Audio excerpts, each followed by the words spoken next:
Thank you for joining us on the State of Reaction, where we react to whatever latest news, media clips, funny, serious, or just downright whatever you come up with. My name is Joe Smitty. I want to thank you guys for joining today. Guys, please stay to the end. It's quick and simple, and we'll get straight to it. Today, we're going to talk about the Venezuelan conflict. It's been going on for a couple months now, or about a month, some weeks maybe. As you know, a couple days ago, the United States swooped in, shot a couple missiles, and went and got that president and brought his ass back to America. A lot of us are pissed. I've been looking at on the news, and the liberals, they're pissed. They're upset. They're saying, man, why did you take this dude? You didn't do it right. The other half is saying, well, this could be illegal and this could escalate. And then some people are saying, well, why did he do it? What was the reason? Of course, the United States government comes with their reasons. Well, it's because of drugs. Because of drugs. Bringing drugs into the country. He's killed millions of Americans. Fentanyl use, drug use, overdosing, and things like that. Big Pharma. Don't hate me for what I just said. We're not going after those people. But hey, I digress. But yeah, so, they're upset. We're upset. Everybody's upset. People don't understand what's going on. And not having a reaction to it. We're going to watch this video real quick. Kind of what's going on in the world now. Here we go. So now let's go to reaction that's pouring in from world leaders this morning who are waking up to a new reality with what happened overnight. And here in the United States, Democrats, Republicans split on whether or not this was an illegal or legal move. But around the world, there's also harsh reaction as well.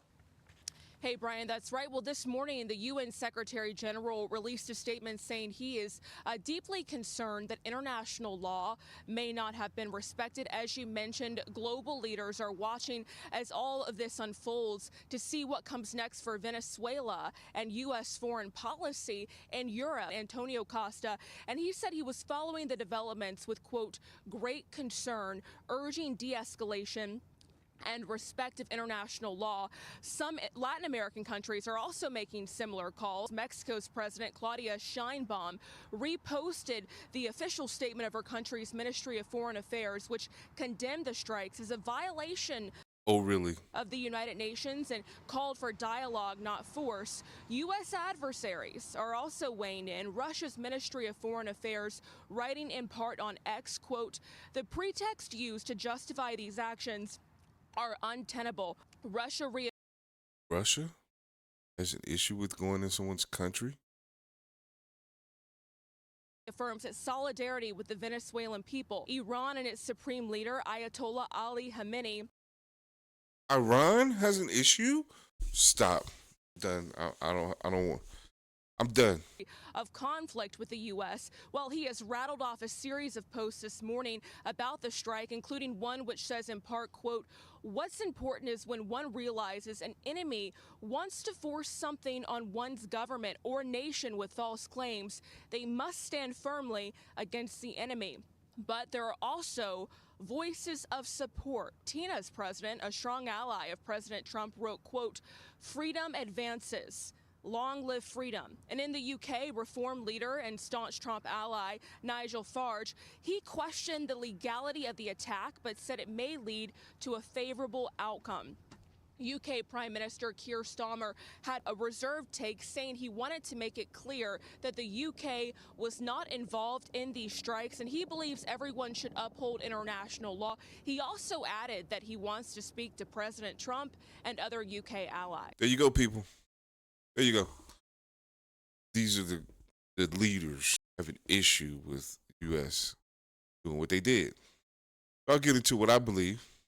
I think it was just about drugs. I think it was just about oil. I think it was more or less China and Russia gaining a foothold into our backyard. That's what it was.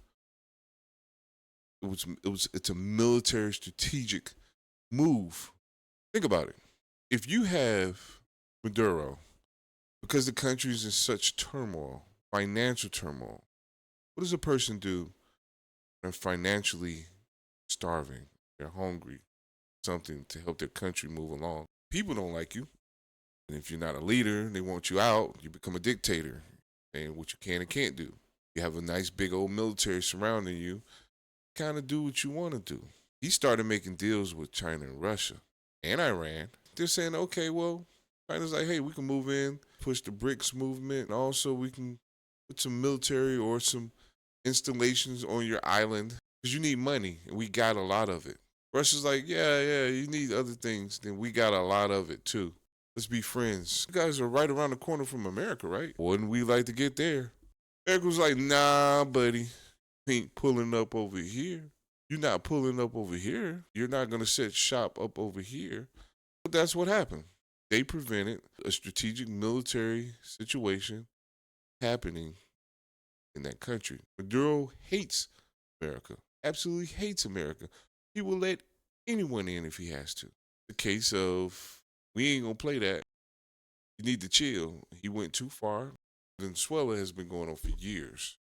Our past president and his cabinet were against Venezuelan leadership as well. They wanted to remove this guy. Been the situation of where they tried to take him out during a military parade, take him out with a drone, and it's never been liked. It's been of course, you're gonna have some people that's gonna like you, and you're gonna have some people not gonna like you. A lot of liberals are pissed. Seen videos talking about, oh, you did it. The people don't want that, and it's crazy because I see these same videos online with the Venezuelan people excited. They've been relieved from their oppressor. They're excited. And they're like, yay. What next? But yay for now. Of course, a lot of people are like, well, that's wrong. That's not right. Blah, blah, blah. Minding our business is minding our business. But sometimes you got to do what you got to do. And again, I'm not saying who's wrong or who's right. Feel free to eat me up in the comments. Please be nice and respectful. I will be to you. But that's just I don't feel it was about more of military or it wasn't about a democracy or anything like that. We care less who runs that country. Care less. Yeah, they got a lot of oil. They got the most oil on the planet. They don't have enough money to refine it. Makes a big deal, right? Right now, that's when you get Trump say, well, yeah, we'll run it until we feel we want to give it up to somebody who stands and rides along with what we believe in. That's just how it works, how this world works, like it or not. Again, I won't keep you long, and I thank you guys for just joining me, listening. What I have to say, it may mean nothing to you. That's fine. As long as you gave me a shot, I appreciate that. Again, thank you for stopping by. Please like, comment, and subscribe. I am new to YouTube, so I'm trying to do the best I can do. And I'm going to bring as many videos and give you my opinion. Again, opinion. Again, I want to thank you for joining me. You have a wonderful day. Keep reacting, whatever you react to. Peace.